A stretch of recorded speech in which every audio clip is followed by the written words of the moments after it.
Mason Amos. Against the LSU Hunters, Thomas Robinson.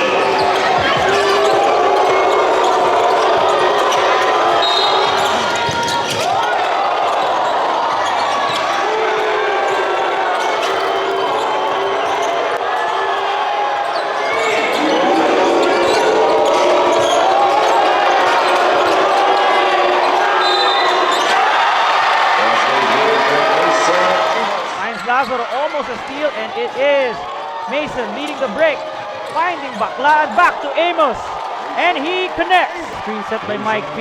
Amos, mid-range jumper. Sukat ni Mason Amos yan. Finds Mason, 3. Swift for Mason Amos.